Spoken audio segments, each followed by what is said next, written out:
So I'd like Dr. Bugaje to come and address us and talk to us about the background of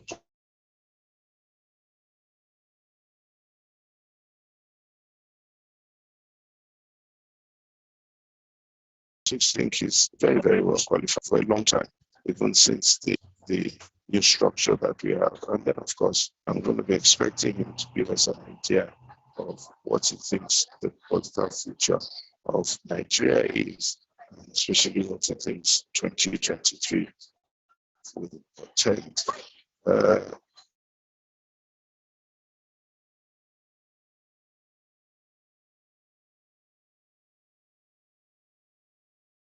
Dr. Bugaje, do you want to unmute your video to please unmute yourself?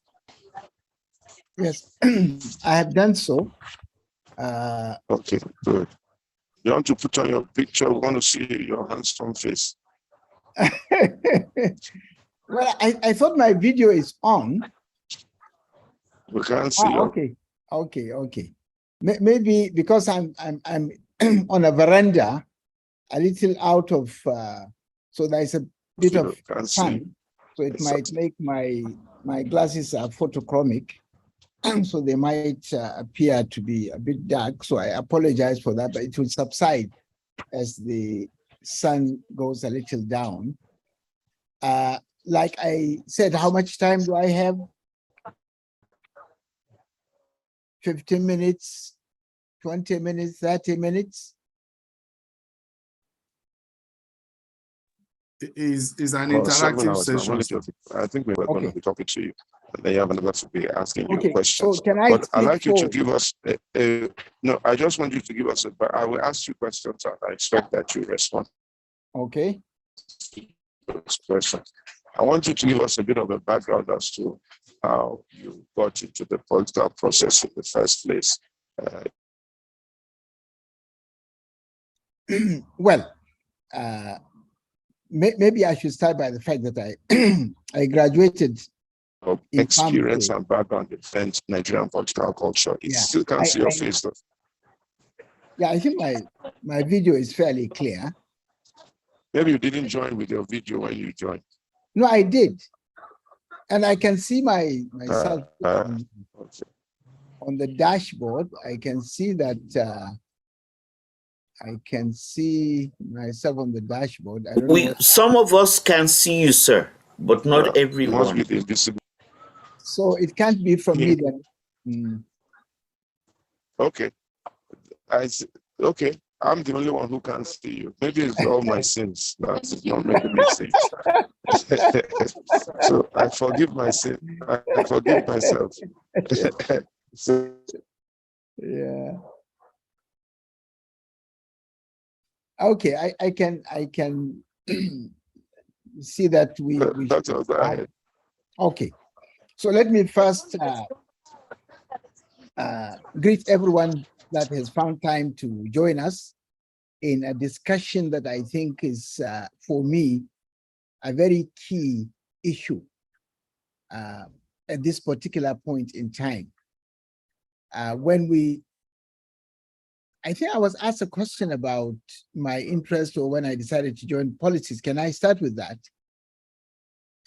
I graduated in pharmacy in 1975, Ahmadu Bello University, practiced in the hospital for a few years and then got back to the university and then decided to leave to do a master's in African studies. And that was my introduction to social sciences. After that, I did a PhD in intellectual history, very much extending what I did for my master's. And I came back and headed an institution while teaching still in the university. So I was essentially in academic civil society, and we were involved in the struggle against the military during the Abacha's time until the end in 1999 when there was transition to democracy. So as activists, we went around to give lectures, talks in the universities, in a number of other platforms to basically promote democracy as against military dictatorship, and to speak about human rights and freedom in society. We didn't want to believe that we would be into politics, but because of our association with the political process, because all civil societies, or most civil societies, in 1998-99 came together to form a transition monitoring group, which is the first time the, if you like, indigenous or local civil societies were involved in monitoring election. And we went through a bit of training, and we did monitor election. We saw things that we didn't know before. And that so far introduced us to politics, and we realized that we cannot leave politics to politicians alone. We felt that most of the people who have been going to politics are people either who have not much to do, because they're very good professionals, like medical doctors, accountants, lawyers, even professional teachers, shy away from these kind of, and the kind of people who fill in the space are usually either retired people or those who could not find place in society. So we realized that that itself was a deficit for democracy, because democracy needed people who are independent, who are reasonably educated, and who can have a vision of the kind of society they want to produce. So we became interested from critique of democracy to basically participants. We felt there was need for us to participate. In my case, in 1999, after the transition to democratic civilian rule, I was invited to become special advisor to the then vice president on political affairs. I did that for 4 years, and it allowed me to see a lot of Nigerian politics. And precisely because of what I saw and the role that parliament can play in shaping governance, I decided to contest for a seat in the House of Reps, which I did, and I won. And I spent 4 years in the House of Representatives, where I chaired the Committee of Foreign Affairs. And then I moved later on to start a new party, which was the Action Congress, which later on became the Action Congress of Nigeria after merger with some other political parties. So this, if you like, experience of 4 years in the executive, and another 4 years in the legislature, and another 4 years in party politics, setting up the party from scratch and building it up to what it became, gave me a lot of experience. Now, subsequently, I participated in elections myself, gubernatorial, and recently I was an aspirant in the presidential race in the PRP. But this just to tell you basically where I'm coming from. But I think the real issue that I think we need to focus among our policy is our political culture. I have seen that we have become fixated or obsessed by the issue of ethnicity and religion within our own politics. This ethnicization of politics and politicization of ethnicity has created a whole, if you like, frame of mind that the wider society is always talking about whether we are going to have a northern president or a southern president or a Hausa president or a Yoruba president, even as we should know there is nothing in the ethnicity that determines whether a person can really deliver or not. And it looks so unscientific to start asking for a Hausa president or a Muslim president or a Christian president or whatever kind of president when we do not discuss the competence and the character of the person who's going to come. We know that in all these ethnic groups and in all these religions, you have the good, you have the bad, you have the ugly. Therefore, what we are looking for is a good man and women. Basically, it doesn't matter where they come from. And in all societies where there has been development, people have gone beyond this, beyond ethnic, beyond religion. Now, why I chose this particular topic is because I think it's a discussion that we have not been able to engage with, which I think has created a problem of clarity. We need to be very clear about our politics. If we can't think through and come out very clear about what we really require in our politics, then we are going to be doomed to the kind of life that we are going through now, or we are going to remain on this dangerous trajectory, which will lead us to extinction very clearly. Now, what is political culture? Political culture is simply the emotions and the factors that drive your politics. If you take any advanced democracy, for example, let us say Europe, whether it's France or Germany or Britain, and this democracy is not a very, yes, it may have its roots in the Greek period, but the whole idea of democracy actually came in the last 200 to 300 years. So it's not something that has really been practiced outside the Greek city-states for a very long time. And we have all seen how it came about, basically from the French Revolution. And therefore, we can clearly see how all these things developed.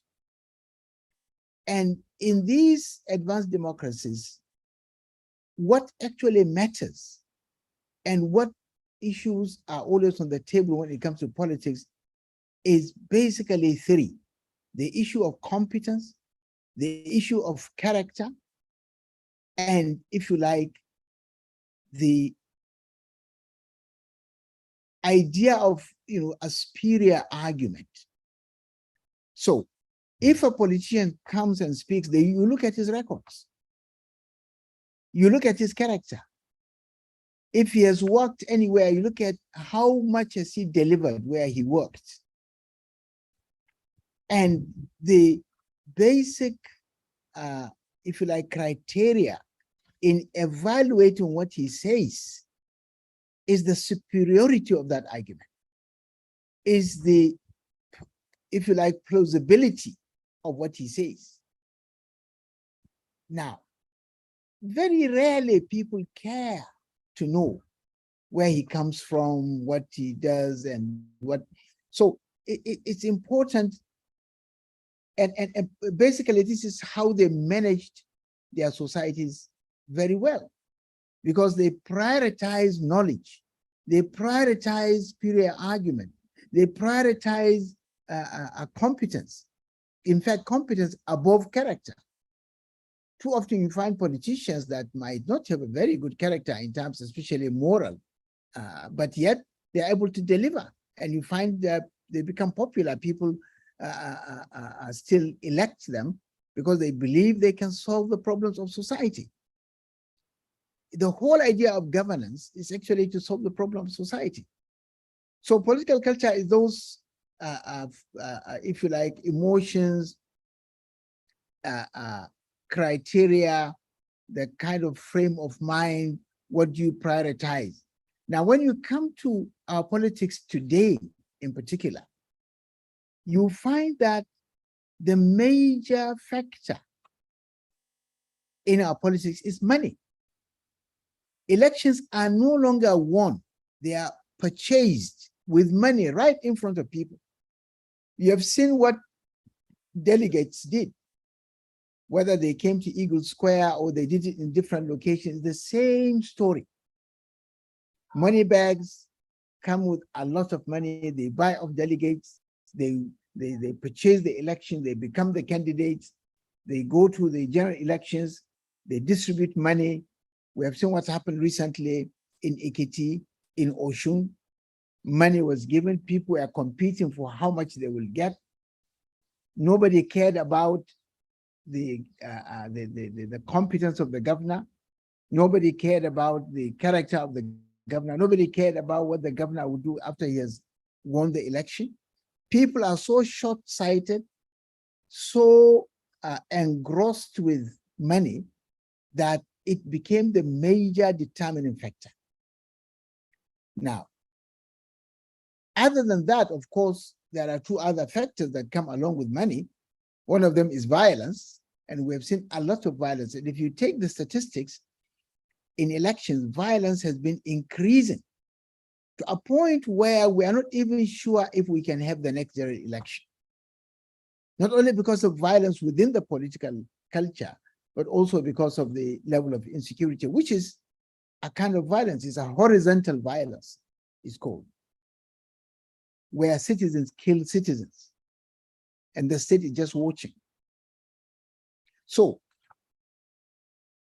in advanced democracies and in societies, even when they are not democracies like China, for example, is not a democracy. They don't claim to be, but they have a system of meritocracy, and they have their own, if you like, system caught up or couched in their own culture, which, you know, organizes and prioritizes the recruitment mechanism or recruitment processes for leadership. And you can see that by the time someone emerges and, you know, to the top, he must have gone through both a process of mentoring and a process of selection and evaluation, which guarantees that by the time the person emerges where he will take ultimate responsibility, he must have been one of the most competent. Now, if you like, let's come back and ask ourselves, why are we where we are today? Nothing is working in Nigeria. That's a very good question. That's what I was going to ask you. Why is Nigeria where it is? What made us come to this point? Exactly. Yeah. And by that, I mean, there is no security, which is one of the most important issue in governance, because governance, every constitution, they may have used different words, has made it very clear that the whole idea of governance is to protect life and property. Because in the hierarchy of human needs, human life comes first. It's right at the very top of human needs. Without it, nothing else. You can't even speak of anything else. Therefore, we have not been able to protect life. We have not been able to protect property. We have not been able to build any particular system. Everything has literally broken down. I mean, you have to find your own electricity if you can. You have to find your water if you can. You have to build your road if you can. Yet budgets and budgets and budgets are done every circle, and you hardly see any improvement. So much money has been put in the power sector, for example. At the time I left the National Survey, it was a little over 13 billion. That was in 2007. It grew up to 16 billion about the time of Jonathan. God knows what it is now. It may well be about 30 billion US dollars. And yet there is no substantial increase in any megawatt of electricity. So why is all this? Now, this is very important to find out. One way of finding out what it is to look at those societies that have succeeded and that have started from a level sometimes worse than where we were some 30, 40, 50 years ago. And there are many of such examples. You can take, for example, South Korea. In the 60s, Korea had a civil war. That was what led to the division between North and South.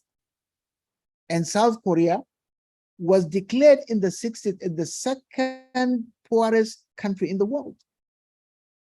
The leadership that took over South Korea changed the trajectory of that country. And they did it consciously. It didn't come just by chance. And they did it painstakingly. And if you read the history of South Korea, you will see that there was an incremental development within the period of 30 years. They came at the cutting edge of technology. And for the last, if you like, 30 years, they have been leading. Just in case you don't know, if you have a Samsung telephone, or if you are riding a Kia or Hyundai, or if you have any of these air conditioners, they are all South Korean. And they are a leading country in terms of technology at the moment. And if you remember, South Korea, for all its size, is only 20% flat land. 80% is hilly and rocky, and they have no oil. The amount of electricity they generated in the river Seoul, which is the name of the capital, is over 10,000 megawatts, which is more than twice what we are producing now. So it is leadership, basically, that determines the trajectory.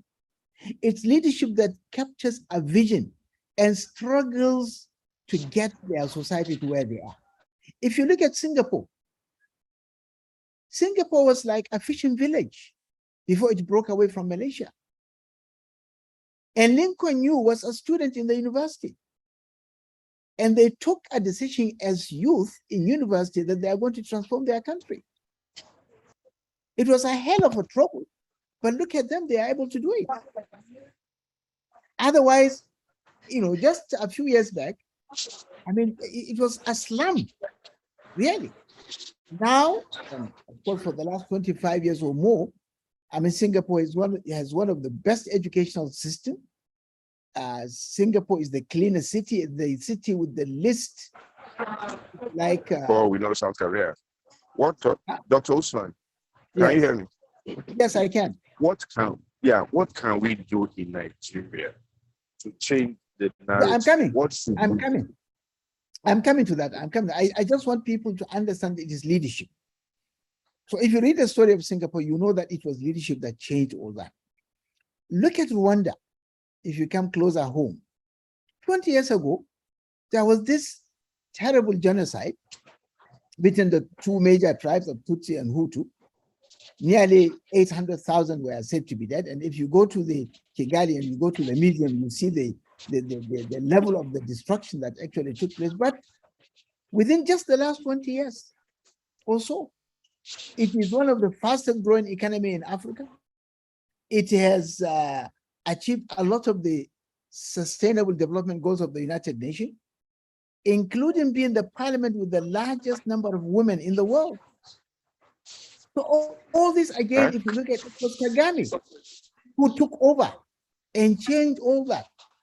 So the political culture that we have here is a culture that does not prioritize knowledge. It does not prioritize character. It does not, and because of that, the people who are recruited for leadership within the political system are usually people of very low character, people of very little education, people who are money bags or rely on money bags and different types of connections.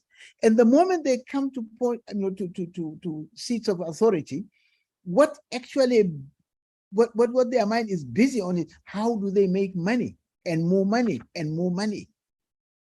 And they go back to the political system, they put in more money, they don't argue, they don't do policy documents, they don't explain They don't even understand exactly what it is or how do they solve the problems of society. They tell a lot of lies. Now, the point is, if we want to get out of this place, what do? There are a number of ways to do so. And I've tried in some of my earlier writings to explain how we can get out of that. But before I say so, let me also draw our attention to the fact that if we don't do so in good time, we are likely to go down the drain. This is because at the rate at which our population is growing, in 2030, we are going to be 300 million by United Nations projection. In 2050, which is 20 years after that, we are going to be well over 400, perhaps approaching 500 million, which will make us the third largest country after India and China. Now, even with this population, where is the food to eat? Where are the hospitals? Where are the schools? Where are the roads and transportation, the kind of thing? So if we don't change our trajectory and address the issues of society, we have enough resources to do so, by the way, then we are going to go down the drain. And there are countries, they may look smaller, like Somalia, like Liberia, like Sierra Leone at some stages, that actually went down the drain. Congo is another country, and they have not recovered up till now. Now, how do we intend to do it? Now, this is something that we have to discuss among ourselves and try to see how do they. One way of doing so is to look at how other countries that were in our position actually went about it. Another is to say, okay, here we are, we want to get out of the situation. How do we really move? The most important thing is to focus on changing the leadership recruitment process. At the moment, all these political parties, 18 of them or thereabouts, there is hardly one where you can say that character or competence or knowledge is their priority. We have seen what has happened in the primaries. You have seen what happened in the general elections in states that have had their elections recently. It's basically the same thing all over. Therefore, this way is not the way to go. We have got to find a way to change it. One way to change it is to take an existing political party, which we tried doing, which may be small in terms of its size, or maybe collapse a few of them, and then change the rules of recruitment, where you prioritize the elements that can bring you or can change your trajectory. Nigeria is full of very talented people, hardworking, and ready and eager to change the fortunes of this country. Yet, they cannot do so under the current political culture, which determines the recruitment process in almost all the political parties. Therefore, either we pick smaller parties or we merge them together into one single party, which you can do. You can't do so for 2023 election, by the way, this is late. And then create a leadership which has the knowledge, which has the character, which has the competence and the mission. And then we reorganize the political parties, because the constitution of the country has allowed political parties to design their own constitution. All that is required is that this constitution should be taken to the convention, and the convention should, if you like, vote for it, accept that this is our constitution. Within that constitution, you can include that for you to contest for the councillorship, You need this minimum of education. You need to be certified by certain people, maybe the churches and the mosque or the community leaders. You need to somehow show or find evidence of good character, which is not a different thing that if you are going to open an account in the bank, you need 2 references. And these are references that are already known to the bank that can certify that they know you, meaning they know you to be of good character, that the bank can rely on you. Therefore, it's important that we create. Now, the details of how we do it, what we put in, is something that we can debate, but we need a criteria. We need a criteria in leadership selection beyond secondary school certificate, beyond the issue of But doctor, now. Yes, Ituah. Hello. the question now, really, if you don't know this process, who is going to take? I would like to be very specific that everyone on this platform can take away and take home. That, you know what, starting from now, this is what we are going to do to change the trajectory. And Okay. you will know, doctor, also that even if you have good leadership criteria,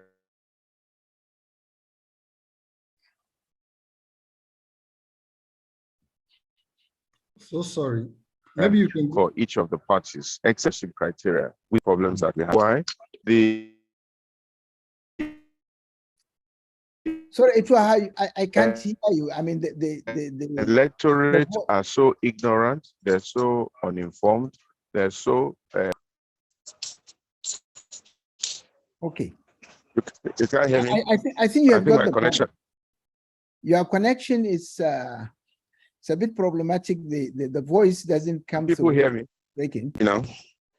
We hear you, but it keeps breaking. Hello. I think there's something wrong with my connection. Okay. Yes. I think I got the sense of what you want.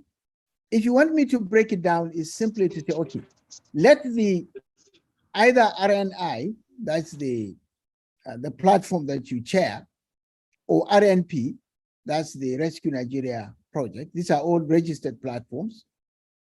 Decide to register its own political party. Now, once this is Can you hear registered, me? yeah, I can hear you. I'm already responding to your question. I was saying that it's important that we have who will build the cart, who will make it happen, because And that's what I'm saying. I'm addressing this particular point, that what we need essentially, especially after we have tried other parties, don't I will not adopt this thing, recommend hospital dog, and everybody will go to hospital. I will not recommend any of the existing political parties at the moment. Rather, I would urge that as soon as the elections are over, these coming elections, we should register a political party. And we should design it in such a way that there would be criteria for the leadership of that political party, which prioritizes knowledge, character, and competence. And then we institutionalize, or we install within the recruitment process of this political party a criteria. Yes, you said the electorate may not understand that. Why not? Let's go out there and keep talking to them. Within 4 years, there are so many ways of communicating now. You can use jingles, we can use music, you can use town hall meetings, you can use WhatsApp, so many other ways of communicating. So we can do that. And it's one of the things that INEC is supposed to be doing. It's one of its own statutory duties, which it doesn't do. That is educating, enlightening the electorate about democracy, about the rules, about these. But if we care enough, we can do it. Political parties also have the mandate to go out there to explain. And if we do that on a massive scale, within even 2 years, we can be able to get quite a substantial number. What you require to win elections in Nigeria so far is something in the region of 15 to 20 million votes. Even if you double that, considering our number, which is well over 200 million, I mean, you are talking of basically about 10%, if you're talking about 20 million of the population. And we can do more. And we can reach more. We can create electronic platforms that can take up to that number. We can break it down into zones, into states, into whatever other categories that we think is practicable, so that we can communicate. Now, this is one way to do it. There could be other ways, but by the time we agree to come together and create a political party with entirely a new, if you like, a new configuration, a new vision, a new rules of engagement, we should be able to come up with something new. And I've seen countries that have tried doing this in some ways. Some have used the existing political, if you look at Lula in Brazil, even though he ended up in trouble because he upset the status quo, and but you could see the transformation he brought to Brazil within a very short period of time. And you can see a few countries that have managed that, and we can become a model for other African countries. Because even though Nigeria is in a big mess, I mean, other African countries are not very different. Yes, they are, in the sense that at least they don't have the level of insecurity that we are having. They are able to manage their resources perhaps much better. But essentially, if they continue on that trajectory, they might end up, because there are countries that are already on the edge, and they might fall in the direction of Nigeria, just like as we have countries like Rwanda that are quite different and emerging. We don't know what will happen after Kagame, but we hope the structures that he's putting in place will outlast his own time, meaning they will continue even after. But essentially what we need to do is to decide as citizens that this political culture, which is based entirely on money, and where crooks have advantage over people with character and vision, this is something that must change. And one way to do it is to have our own political party, and no law says you can't register a political party. It's just that they may not do it now because they have already started processes of elections. But since we have tried to see how we can modify and it has not worked, the next thing is to go for a more thorough thing. Of course, something can happen in between. If, for example, the situation becomes so bad and the citizens decide to organize an uprising, and we have seen this in a number of places. I mean, recently in Sudan, there was something like that. If you go back in history, there were a lot of cases. French Revolution itself is all part of what it's a similar thing, because there is no way societies will continue with this, rulers will continue oppression over a long period of time. At certain times, citizens will revolt. Even the EndSARS is one of these reactions to the arbitrariness and tyranny, of this regime. And if people can organize, and then it gives us an entry point. It gives us an opportunity to reset the whole country. But these are things that you don't necessarily sit and organize. And if you do that, you don't do that in public. So I don't know if somebody is engineering one. I'll be quite happy if there is one being engineered. But I think we should be prepared in the event of any such coming up. We should come with ideas ready to redirect the country, to reset the various parameters so that we can. And I'm confident that those of us who are determined to fix this country are far more in number than the crooks that are destroying this country and basically stealing us dry and allowing the future of our children, to basically go down the drain. Because if you look at even how much time we have lost in just this ASU strike, and the kind of the way the character of young people has been damaged as a because they were idle, there is nothing to do, and that kind of thing. And when they finish, there is no job, for them to. And you can change all that once you have the kind of people that we are looking at, because Nigeria's potential is just enormous. We have such land for agriculture. Technology has allowed us to use this land and to produce abundance of food. You don't have to go to Ukraine. You can buy your wheat and so many other products, from Nigeria. Our neighbors don't have to go to Brazil to bring beef. China itself requires a lot of things from us. So it's a matter of getting the leadership. Everything that we see today is a result of terrible leadership, and the political parties will continue to recruit crooks unless we find a way of creating an alternative. Yes, if we keep an alternative, we're not going to be left alone. It's going to be a very tough battle. And Thank you very much. Dr. Bugaje, it's okay. I think you have so much to say about the leadership recruitment process in Nigeria, and you have rightly identified leadership as the problem. My name is Sonny Enebi. Pastor Ituah will be joining us probably later because he's trying to get his setting right.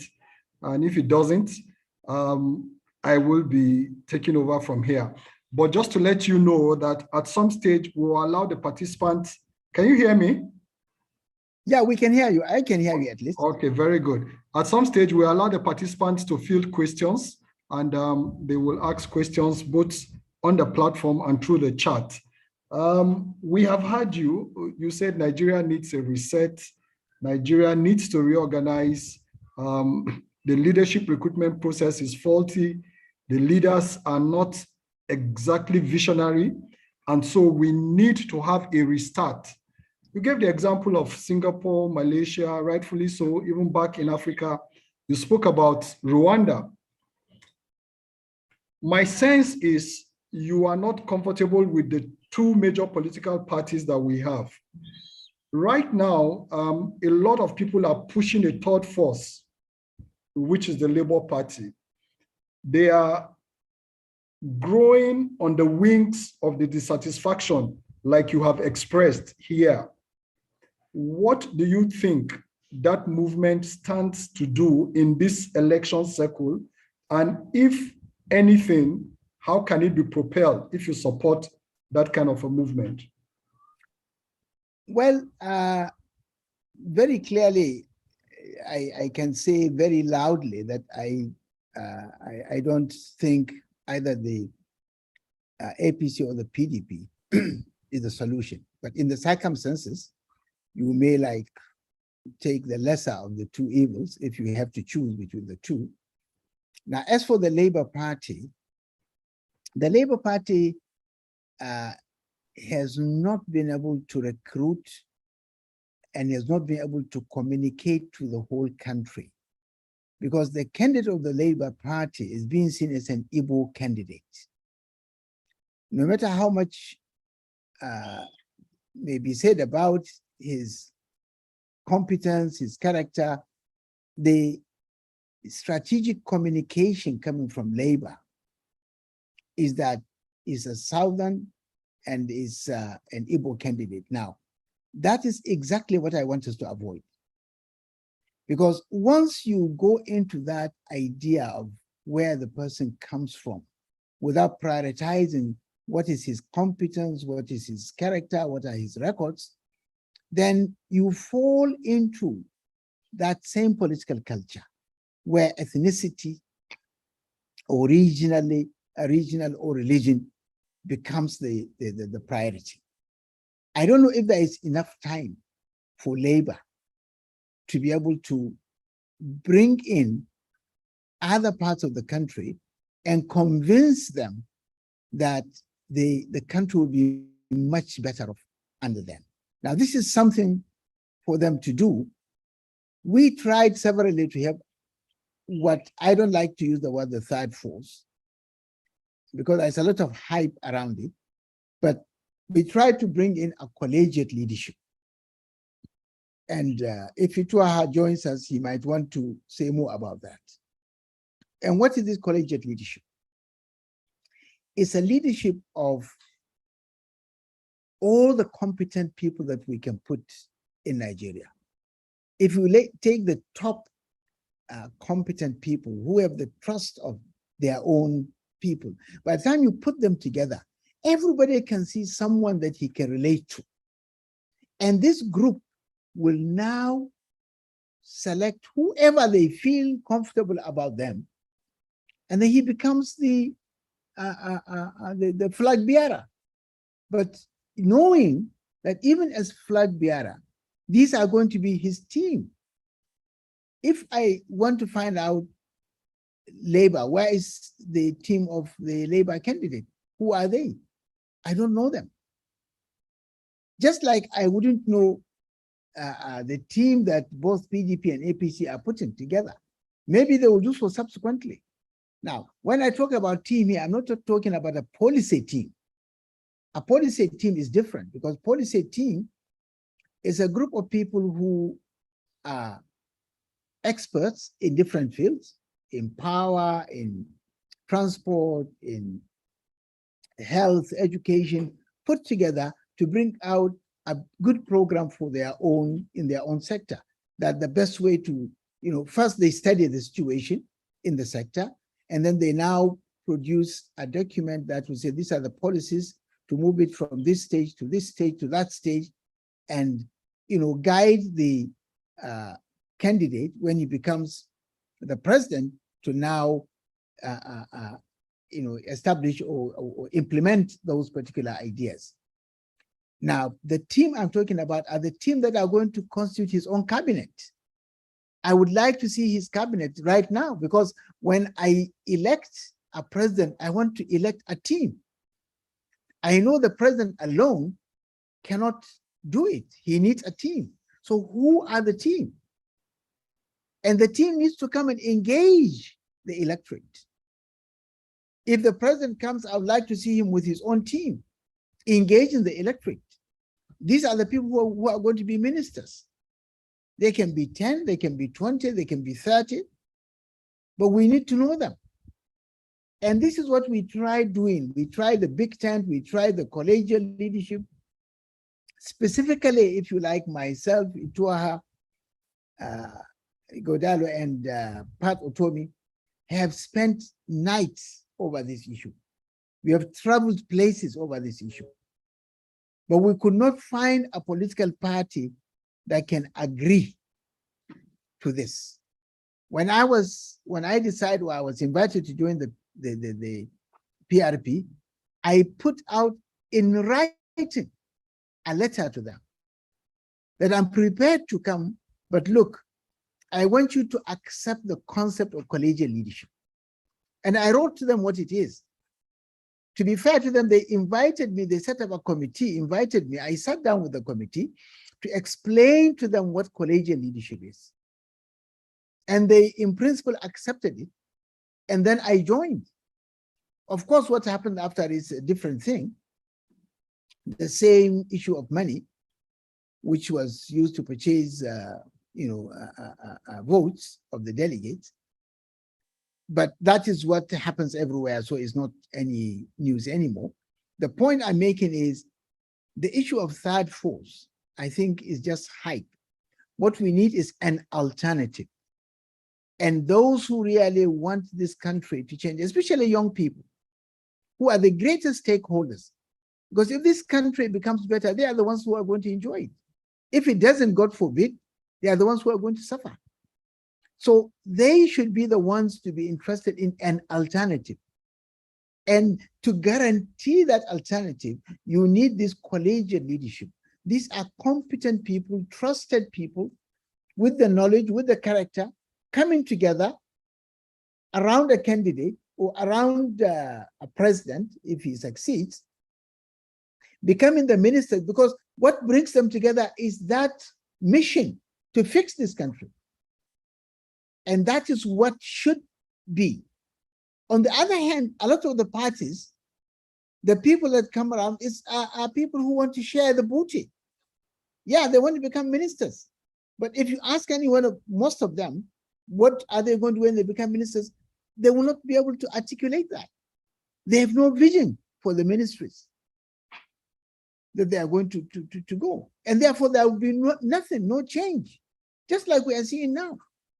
In fact, what we are seeing, that things will continue to deteriorate, because all that these people know is, where is the money? How can they steal the money? And that's what they do. And this is why we have not been able to fix anything in the last 7 years.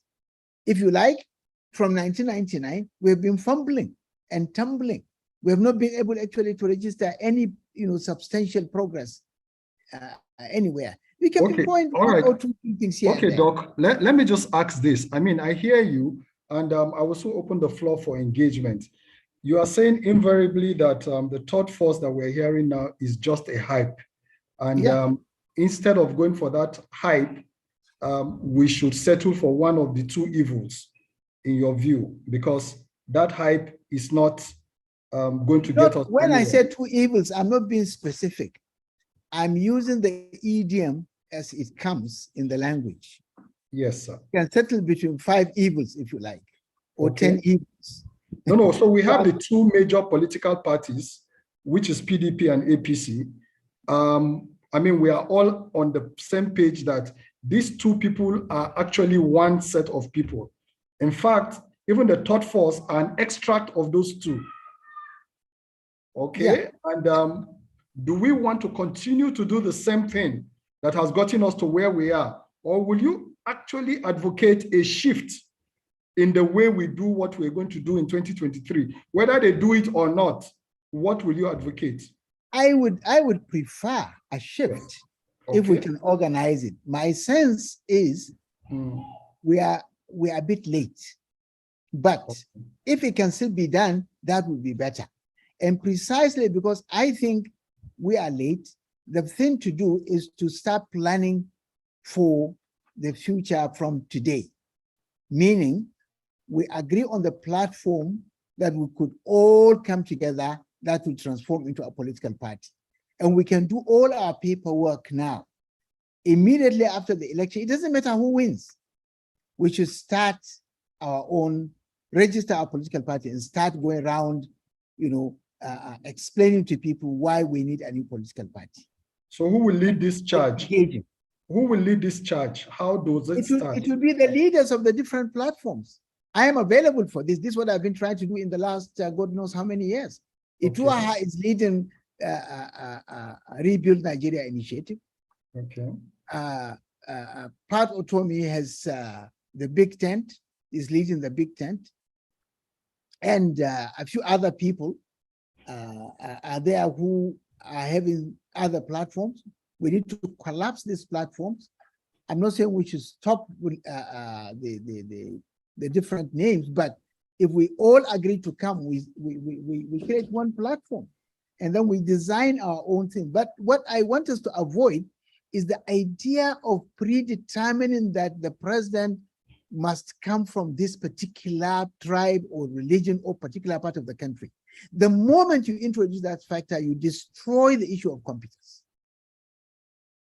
And I don't see how really, if the president comes from one part, it helps us. If there is any evidence, this current president is the evidence.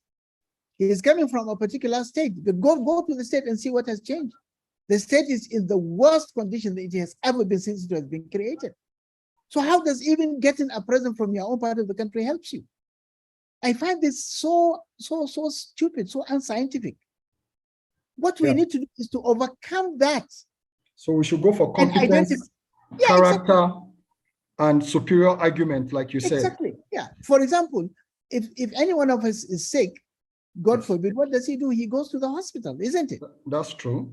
And if you go to the hospital and the first doctor clacks you and says that you need to see an expert, do you ever ask where he comes from? Not really, no. Yeah, you just simply go to the best. That's true.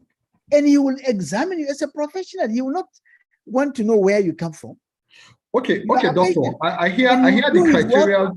Exactly. Sorry, sir. I hear the criteria that you give. And before I open the floor up, just let me ask this one question. If you were to rate the candidates, maybe the top 3, the top 4, on competence, character, vision, ability to communicate that vision, strength of argument and superior argument, how will you rate them? Just a quick rating of maybe the top 3 or top 4. Honestly, I will not rate anybody because none is anywhere near my standards. None of them, Pastor. Yeah. So you are not rating them. I mean, so for the benefit of people on this platform who will be voting. People, none of these parties, none of these runners is anywhere near your standard. Yeah, we wait and see. We have to engage them because I want to see their team. I've not seen any team yet. I mean, I see their spokesman, right? I see the DG campaigns. They are coming out gradually. But that's not really what I'm looking for. I want to see who are the people around him, who will have the ideas, who will surround him. This is what I'm waiting to see. And I can't advise anybody until I see who are the people around. I have been in the presidency for 4 years. I have an idea of what it means if you don't have the right team. That vacuum is going to be filled up with rubbish. And I know, I mean, what I had to fight to get things done. I was a special advisor, so files from ministries going to president or vice president for approval too often come to me for advice, to my principal. And some of them require research, some of them require due diligence. And I knew what we went through. Not that I was happy with what we did, but I knew how important it is to have the right team. If you don't, you're going to be in a mess. Okay, and I'm not comfortable with all the characters that I see around. So what is important for me is the team, and I've not yet seen them. If you put a campaign director, it's just the propagandists. Okay. I want to see people who can even stop the president from doing the wrong thing. Who can say, sorry, sir, you can't do this. And I knew when I was my time, even as special advisor, I was able to stop both the vice. Until you see the team, doctor, yes. You don't think any of this competence? I'm not happy even with the way they came through. Okay. I mean, these elections were purchased. Yeah, okay, so I can't do anything about that. But what I want, PRP, you were part of the PRP family, and so on and so forth. What happened? I explained when you're off Ituah. I went through the campaign. I had my policy. I had my policy document. We were 4. I had my policy document.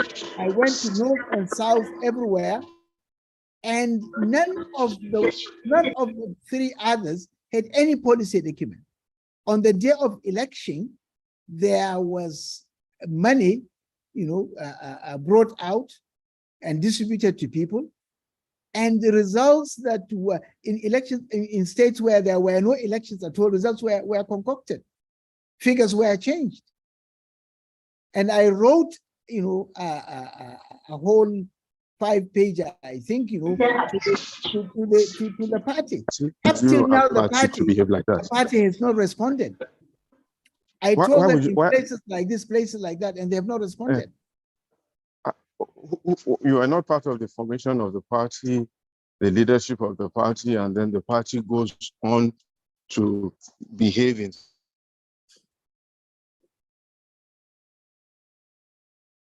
Sorry, Ituah, we still can't hear you. No, no. He said, were you not part of the Such a manner formation of the as party? this, do the right thing. No, no. I was invited by the leadership of the party in writing, and they did so for over 1 year. My preference was SDP, because SDP was more national. It had more spread than the PRP. But when we got into SDP, even as we knew there was a conflict between the leadership of, Ogunleye and Shonibari, we spoke to all of them, I mean, to both of them and other stakeholders. They agreed that they will close their differences, I mean, close their gaps and settle their differences so we can have a united party. After we have gone in, we discovered that each person is holding on to his own guns. And then we realized that we cannot contest an election on a divided party. And later on, they put in the money for forms, I mean, some 33 or so million, which we thought was outrageous, and none of us had this kind of money. So we decided to now answer the invitation, or to respond to the invitation of the PRP, even as we know, but we are quite happy that Kola Abiola from the Southwest has joined. So we said, okay, at least if we do that, and if Ituah had succeeded in ADC, and if Pat Otomi has succeeded in Labour, then all of us, because we are all committed to this thing, will collapse all these candidature into one. And then we'll be able to give an example of a collegial leadership. And if people like Ituah, like Pat Otomi are coming together, honestly, I don't care who becomes the president. Any one of us could be. It's a question of basically a strategy for winning the election, but otherwise we will all be together, we'll come and salvage this country together. That's the kind of leadership that I think we require.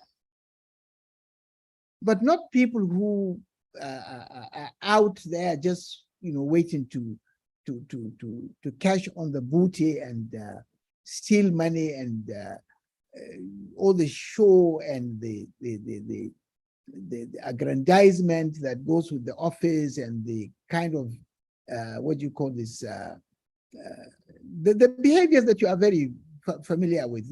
It's not the kind of thing I really would want.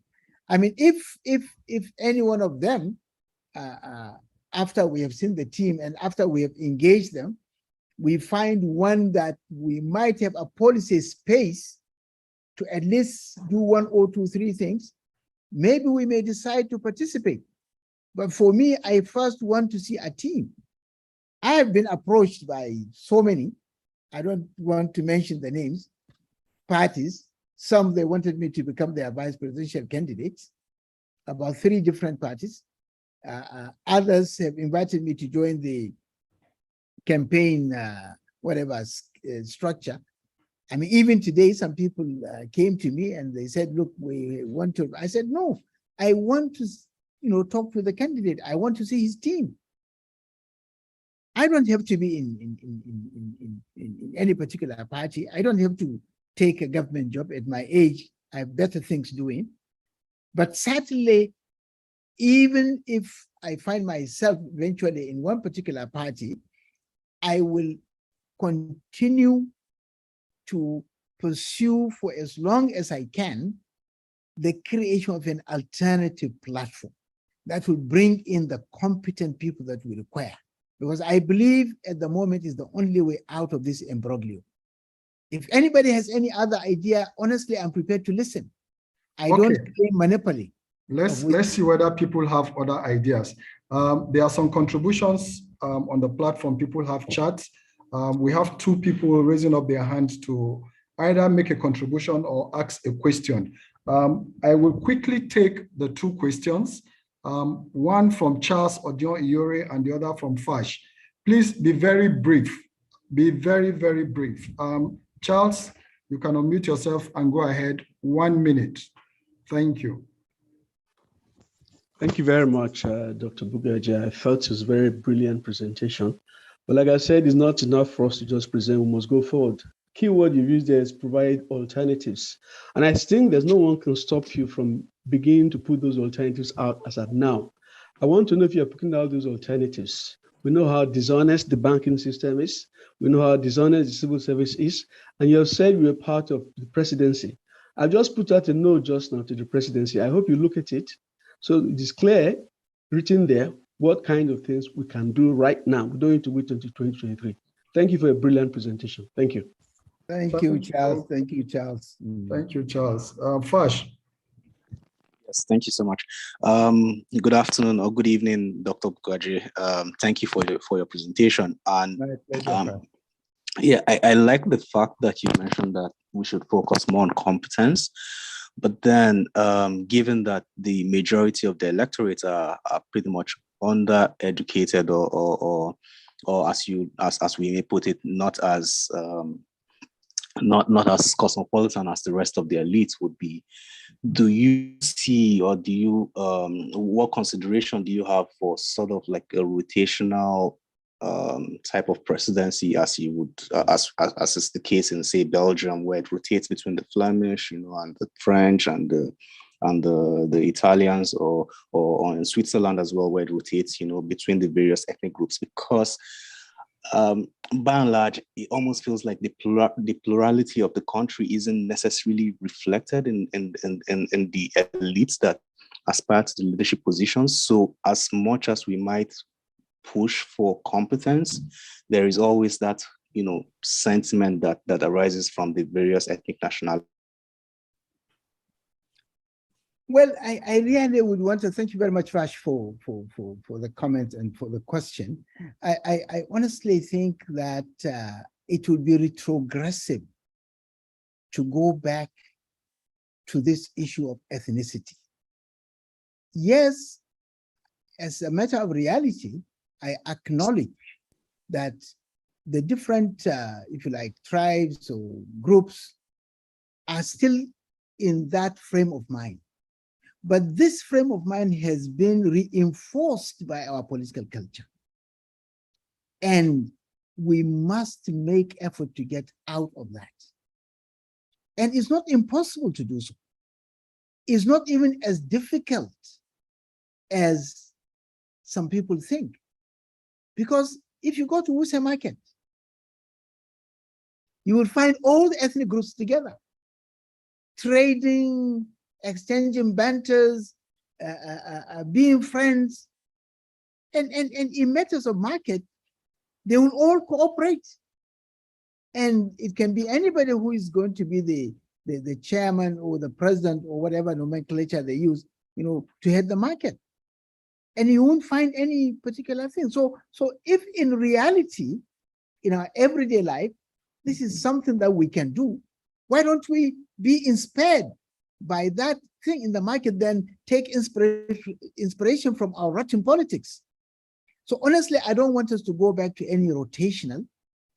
I want us to overcome and, if you like, do what they call the leapfrog, to get out of this mess and go to that level where competence becomes more important and where a team rather than an individual. Now, somebody raised the issue of whether I think constitutional amendment, I think constitution, we are making too much fuss about constitution. Constitution alone, constitution can help. And there are things that we need to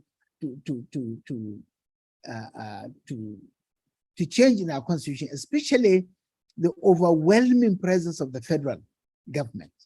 We need to devolve power to the states, because that's what a federal arrangement really is. At the moment, there is so much powers in the federal government, which is, of course, because of the military rule we went through, we have not quite recovered. But I think all these ideas of even what to change in the constitution, what should be streamlined with the new thinking, with the new vision, where the ultimate good of the Nigerian society becomes the real thing. And even if you decide to go back to that rotation, really, I don't know, when are you going to get out of it? So I would rather we use this opportunity to say, look, After all, we have done this rotation, north, south, this, that. Where has it really taken us? We can see on the ground there is nothing to suggest that it's something good.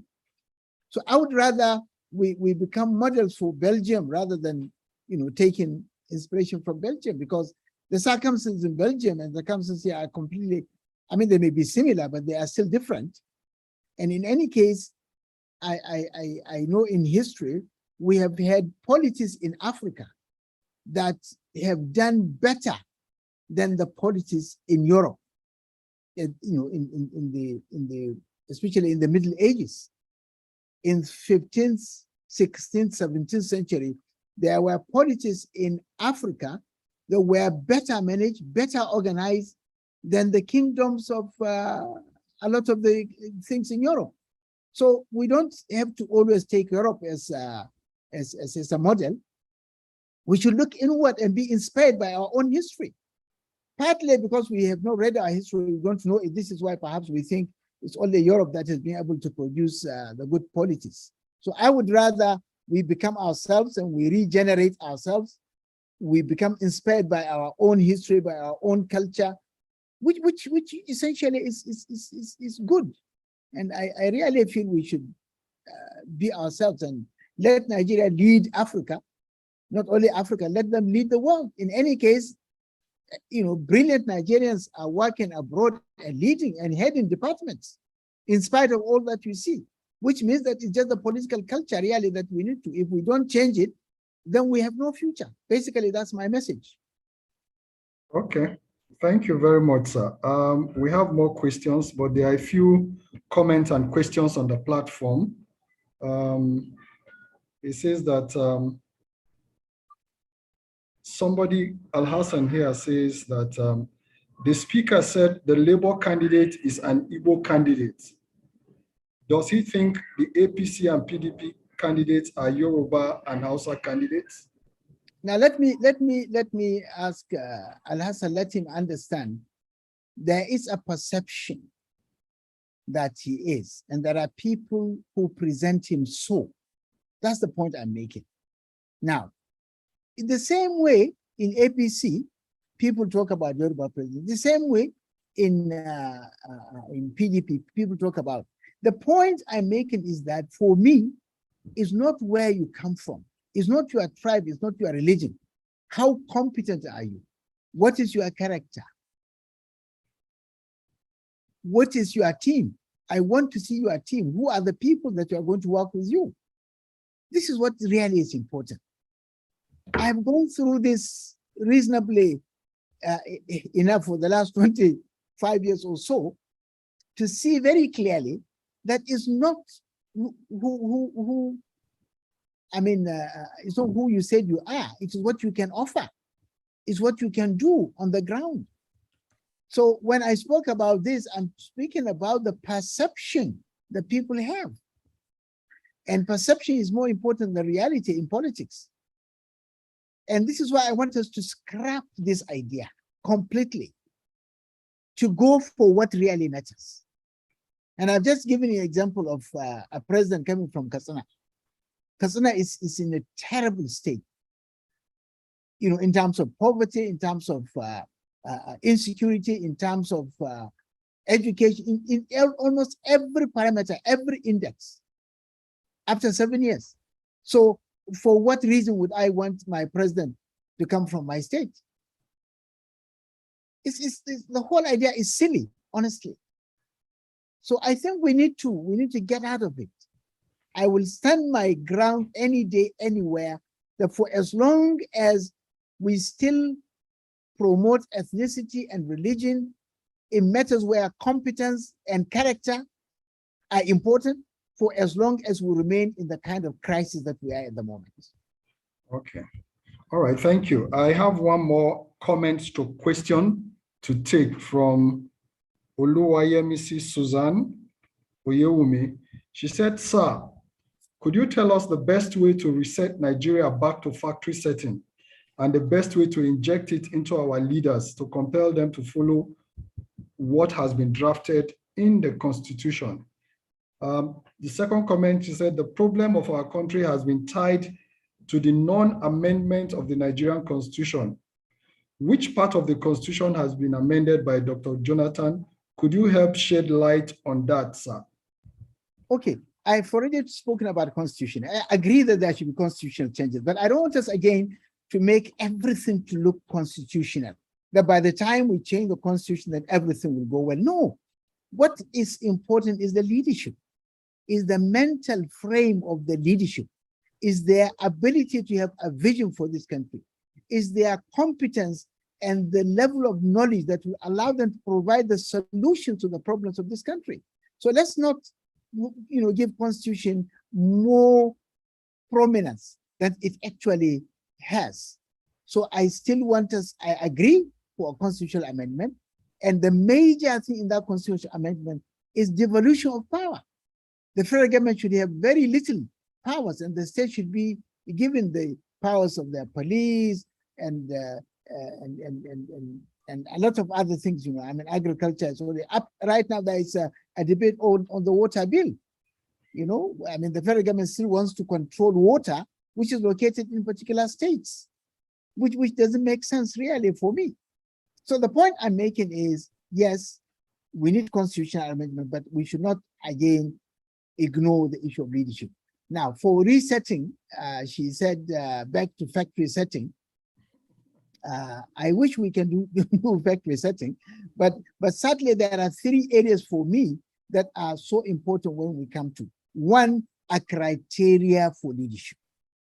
And as I said, it's not going to be very difficult. If you have a company and you want to engage a manager, you are going to advertise. After advertisement, you are going to, in the advertisement, you will give criteria. I need somebody who's a graduate with 10 years experience with this and this and this, and these are criteria, right? When he comes, he applies, you interview him or you interview them, and then you select the best. If you are doing this for your company, which is a much more restricted thing, you just want to make profit, what more about a whole country or a state or a local government, which is complex with so many other things that you need to solve. So you definitely need to go back to that. Now, as for the setting, as I said, there are 3 things. That one is to introduce criteria in everything, which is not available at the moment. 2, we need to make sure that we make a lot of investment into education and health, because today in the 21st century, knowledge is the greatest capital. If you don't have an educated citizenry, you are doomed, because what the economy is driven by knowledge economy. So if you don't have an educated citizenry, you cannot compete in the very competitive environment of the 20th century. The third area, I think, is we have got to make sure that we use technology to revolutionize the mode of production, both in agriculture and so many other ways. Now, that again is linked to that, because the moment you bring in technology, even this insecurity, the technology is available to locate them and to exterminate them. But deliberately, we are not using it, because if we use it, the next 3 months, the whole thing is gone, and the money that comes through the budget will not be there. So we know that people who are blocking this are basically people feeding on the war economy that they have created. And so you have to break the cycle by introducing technology. And by the time we do that, the whole society will change. I mean, look at other societies that they have brought in technology. I mean, you can see they are growing in leaps. And we're here stuck 20 years, 25 years. We have not been able to do our roads. We have not been able to do this. We have not been able to do that. The railways have gone down, no electricity. Everything is going down the drain. So these are some of the things we will do. But what is key on these matters is the leadership. We have got to have a leadership that is not Hausa, is not Yoruba, is not Igbo, is not Christian, is not Muslim. A leadership that is Nigerian, that is determined to uplift the ordinary Nigerian, to solve the problems of the ordinary Nigeria. And this can be done. The resources are there. The support, the technical support is there. In fact, people want to come into Nigeria to make investments, but they can't now, because there is no electricity. There is no educated people that they are going to employ. Our technical schools have basically been shut down. So we're not producing skills. And production today relies on skills, not even paper qualification. So these are the kind of things that we require. I mean, Britain or the whole of Europe, the population is going down. They need nurses, they need doctors, they need a lot of the things that we are producing here. But then our schools are shut down. And yet the government is behaving like nothing is happening. I mean, it's crazy. Thank you. Sorry, I know it's really crazy. Honestly, we should really be thinking about how to really get ourselves out of this situation. Again, that's why we have thought leaders like you on the platform today.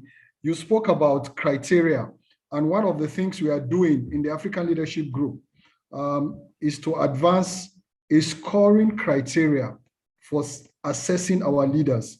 You know, I had asked you earlier on whether you could assess any of the top 3 or top 4. You declined to do so. But in the ALG, we have come up with some criteria. We are not the ones scoring, but just criteria for people to score. Everything we have come up with is weighted. So if you talk about education, depending on the education, there are weightings attached to it. I will be calling, if you just give us about 2 minutes, I will call on one of the ALG members to just briefly speak on that. And maybe you may have 1 or 2 things to say about that, or people on the platform. So Jumoke, if you are there, you can briefly speak to the scoring criteria we have come up with under the ALG. Go ahead. Good evening, sir. How are you? Fine, Jumoke. Well done. Good to see you. Same here. So the assessment tool that Pastor Sonny is talking about is a way for we, the public, to kind of review or evaluate the candidates before we put our vote behind them. So what is their level of education? That has some numbers on it. What is their public interest? What is their performance record? What is their experience in government? And how have they performed?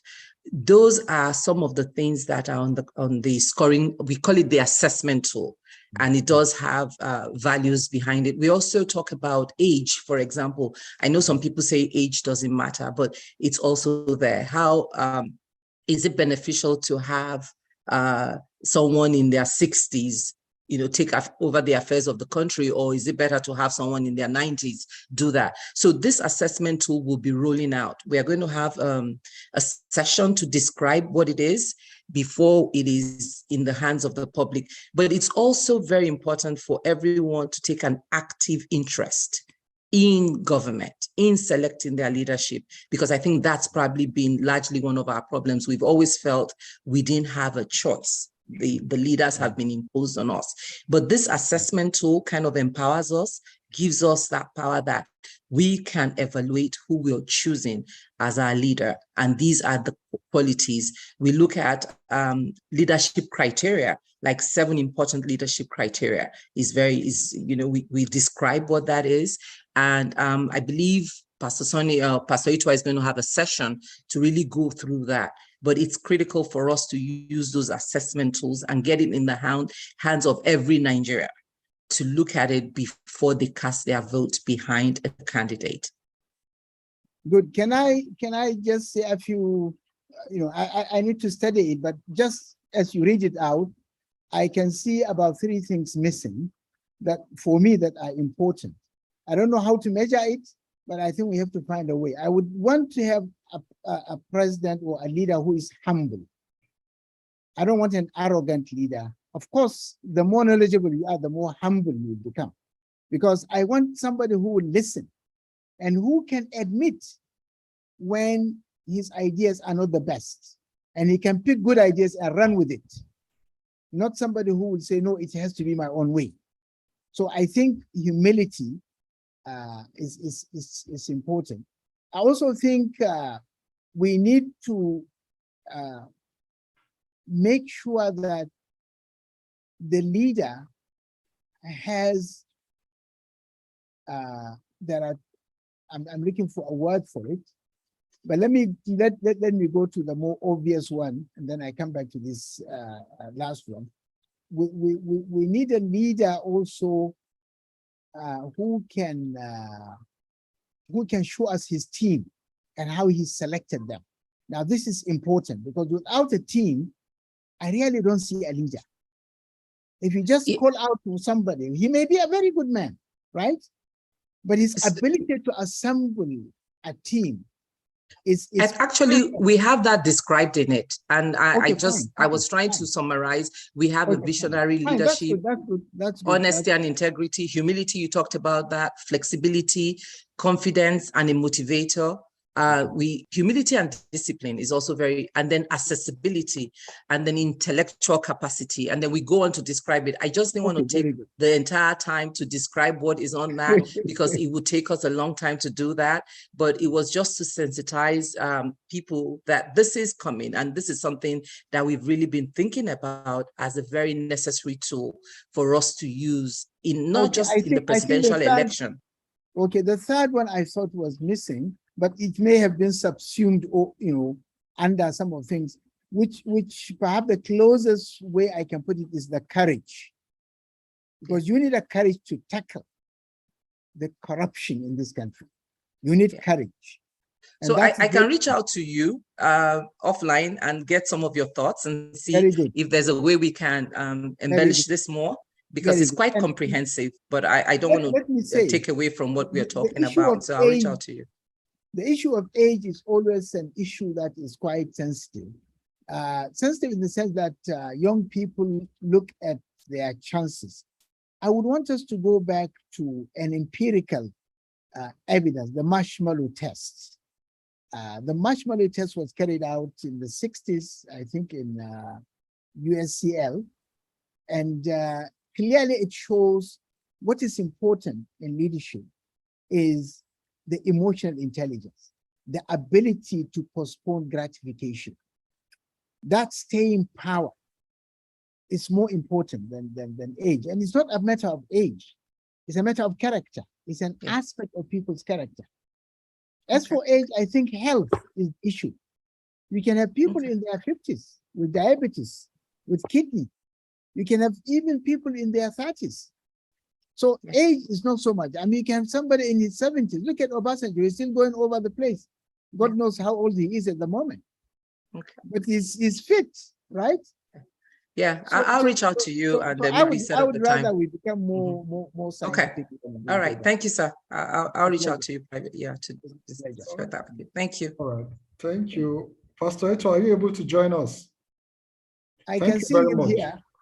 Yeah, he's here. I am here. I am here. Okay, we can hear you clearer and better now. Yeah, I think I'm in a better place now. Okay. So,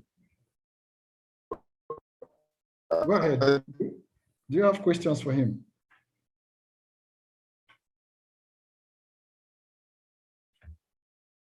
All right. Dapo said that I want to believe that these criteria also. There are any other people wanting to ask questions? Dr. Bugaje, if you are not going to be president in 2023. Sorry, say it again. Sorry? What did you say? Who is going to be president in 2023 among the people that are lining up now? If you are going to look into your crystal ball for us. You know I'm not a prophet, so I can't say.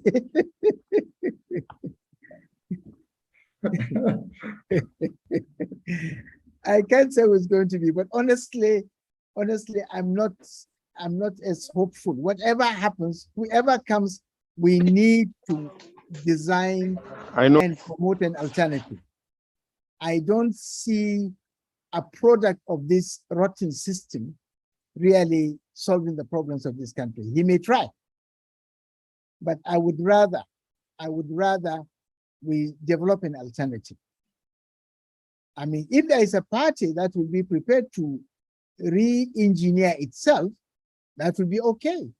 It will have solved us the problem of, but I've not seen that party yet. So I would rather we start an alternative immediately. I understand by the laws of INEC, once elections are starting, you cannot register a political party, but you can do that immediately after. And that's what we need to go back. And like Mandela would say, it doesn't matter how many times you fall. What is important is that every time you fall, you stand up again and continue. Right. So even if we have tried and not Ready to, and so on and so forth. Okay, no, continue. okay. I think Mr. Akitai Akideko has a question or a comment, and also Stephen Lawson. We'll take those two, and then we begin to wind up. Thank you. Yeah, because we need to pray our Maghrib in the next 10 minutes, is it? Or 15 minutes, I think. Thank you very much, Pastor. Doctor. Okay, let's just take those. Fantastic output. We appreciate it very much. I would just like to lend a little bit of my own experience. I'm a practicing politician, and my job is to win elections. My job is not to deliver a competent person, it's to win elections, to deliver the votes of the people into the ballot box for my party and for my candidate. The system is wrong, it's bad. It needs to be reset. We need a brief hiatus, a short period while we all sit down together around this round table and redesign the whole system. Universal suffrage is giving us this bad set of leaders, the competent set of which most of us on this platform probably are. Unfortunately, don't live in the grassroots where the votes are delivered. It's a dream, believing that our voters sitting out there, from which the majority of us who are competent are totally delinked from, will vote for us when elections come. So if you really want these competent people to be in power, you've actually got to get them out to the grassroots to start being there to represent the people. Unfortunately, in the good old days, people like you and me, sir, I'm also approaching 70. Once we end our useful life in the general system as directors of civil service, as managing directors, we usually go back home to the local government to farm. There, we lend the younger generation our experience, our ability, and whatever it is, it takes them to now grow up in the system. That's missing now, sir. Frankly, there can be no gain without some pain. That, I think, is what we should all go away from here, from this fantastic meeting with. If they don't stop the system as it's going now, one way or the other, it's going to blow up in our faces. If they keep going with this 2023 setup, we're going to get somebody that might be competent or might not be competent, but is going to be steeped in the past method of corruption and bad governance. If we want to end that, we've got to change the system. Universal suffrage cannot work for a developing country where the majority of the populace are illiterate and impoverished. Thank you very much for the opportunity to have spoken. Thank you, Akin. And you have to join our team with the Ituah to see how we can do this, please. I hear you loud and clear, sir. I'm available through Pastor Ituah and his secret weapon. Very good. Excellent. Excellent. That's good. All right. Thank you very much, Akin. I think there was another person. Is it Stephen or? Yes, Stephen Lawson had his hand up. Is he still on the platform? I can see him. If you raise your hand, you will come up the chat and then we'll be able to unmute you. He has raised his hand. All right. Thank you very much, the team, and I greet you all, my elders. Dr. Bugaje, I happen to be a friend of your nephew, and I'm glad that you were here. You honored the invitation to speak. At least you're one leader from the north, but to a large extent, to a greater degree, that helps a lot of us in the south to address some of the issues or concerns that we might have. I'm a young man myself, and Bugaje are age mates, and myself and him oftentimes have these kinds of discourse. So we're glad that you've honored this invitation. Number one, sir, the Constitution recognizes the secular nature of Nigeria as a nation state, so to speak.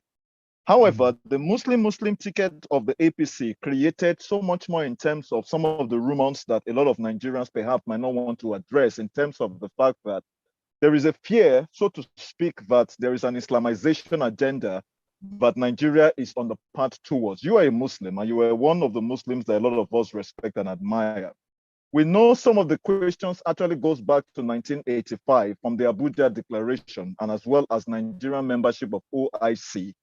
How do you address this kind of concerns within this particular framework? Number one. Number two, a lot of people will tell you that Nigeria seems not to be able to function best because we're a heterogeneous society, multi-ethnic society, no matter how you want to say it. And I agree with a lot of your submission with regards to the fact that leadership is major the crux of the matter. But you cannot take away people's culture that has been influenced by either ethnic or religious permutations. Now, if we recognize Nigeria in that regard, do we not think, just like I think Mr. Akin Deko mentioned, that a referendum will be appropriate? Because in my own opinion, a lot of us have said, and I've told Pastor Ituah, 2023 is coming too late, just like some of the issues you've actually raised. Shouldn't a referendum determine if Nigerians want to decide to live together within a secular state where human rights are respected, where certain rights are given opportunity for them to express, rather than all of this perambulating affair that we are going here and there? Because you see, people cannot vote except the people the political system brings about. And so I agree with you in terms of your political culture submission. However, shouldn't a referendum determine if we want to continue as indivisible entity, or whether we want to go as separate parts, or whether we want to take the aspect of restructuring? Thank you, sir. Thank you very much. Let me start with religion. You see, on both sides of the divide, both the Muslim and the Christian side, there is a lot of ignorance. Because, I mean, this idea of Islamization is just, a created emotive thing. With the Muslims, they don't seem to understand the Islamic constitution of Medina, which the Prophet Muhammad crafted, was actually a plural constitution. It's a constitution that recognizes the citizenship of Jews and Christians and others who have no revealed religion. And what makes it Islamic is the justice in it. And religion is all about justice. It's about kindness. It's about love. And the way both sides talk about religion is like, they are ready for war. So where is the religion if you are going to fight each other? You see, so I think we need to do more in educating our religious leaders. We need to reorient them. And I've seen this when the Sharia debate started. I'm from Katsina, as you know very well. And I asked the then governor of Katsina to pick all these religious people, to take them out in a place where I studied. And they took them out, they gave them a reorientation for about 2 weeks. They came back and nobody, there was no demonstration, there was no noise about Sharia in Katsina. The point I'm making is that I know, it's not that I think, I know if we give our religious leaders the right kind of orientation, we can live in peace, despite our differences in religion. And therefore, I don't see this as a problem. I know there are people who benefit from it, and therefore they want to bring it up and hype it so that they can gain something. But leadership, a proper leadership will do that. Two, regarding this referendum, my worry about referendums are that I don't want us to end up like the Brexit. You have seen what happened in the Brexit. Emotive, anti-foreigners, especially the East European nations taking up the jobs and this, was actually what motivated a lot of the young people. Now they realize what mistakes they make and they can't easily go back to them. They are regretting. So the point I'm making is that we don't, I agree that there should be some form of referendum, but it should be the leaders of the different groups who have far more experience and who can have the vision to see. And then we can then come together and say, how do we live together? And the idea of going our separate ways, honestly, is not practical. Granted, you agree to go your separate ways. Are you going to take the part of your land, cut it out and move into the sea? I'm still going to be your neighbor. So if you walk away, maybe in anger or in whatever form, what guarantee do we have that we can live in peace? So I would rather say that we should come and see how we can do that. A study has been made by political scientists about African states that have got these boundaries, artificial boundaries and all this. And the summary of the African states, major problem is that one is how do we share wealth? How do we share power?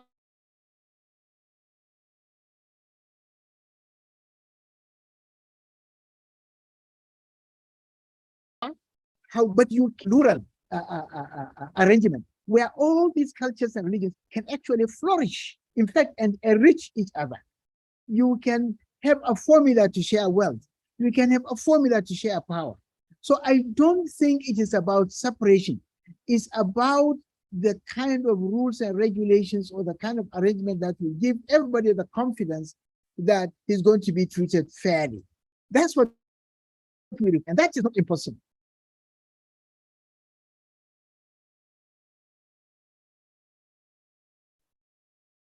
Pastor Ituah. What happened? Doctor, okay. Yes. Are you done?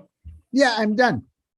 Okay, fantastic. Thank you very much. I think we will be wrapping up right now. We have one more question, but there are a few questions on the platform that I would like to take as well that have come. But my time is really up because okay, great. It's 5 minutes to our prayers.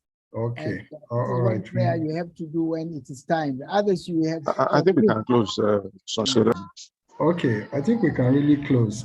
Any final words or parting shot on the topic? What you want to leave us with? Well, my message is that if we cannot change our political culture, then we will have no future. That's my daughter. So this is basically, so we have to focus on the political culture. And we have to realize that we have this idea of separating, much as some people may like it, it's not practical. And therefore, it's a question of, sometimes we're intellectually lazy. There's a question of how do we craft an arrangement that is fair, which has justice and equity. That's what we require. And that is something that has been done by others and can be done anytime. And we can modify it from time to time. So it's something doable, but the focus should be on this terrible political culture. It's not about ethnic group. It's not about religion. It's not about where you come from. It's about a system that is corrupt and that is eating up all the good things. And we need to get it out and replace it with something that is good. Others have done it. We can do it, and we should be able to do it as soon as possible. All right, Pastor, are you in a place where you can just, okay. If Pastor is not in a place, Doctor, we really like to appreciate and thank you. All I have to do is to thank you, Dr. Bugaje, for being here today. Eloquent words. So thank you very much. Take good care, and we'll see you same time next. Thank you. Thank you. It's my great pleasure. Okay, thank you very much, everyone, for attending. We truly appreciate. Next week, we'll be having another very special guest. Don't miss it for anything. We'll send out the invites early so that you'll be part of this talk. Dr. Bugaje, our sincere appreciation. God bless you. Enjoy the rest of your evening and the week. God bless you, everyone, for attending. Bye-bye. Thank you very much. Thank you very much. Bye-bye.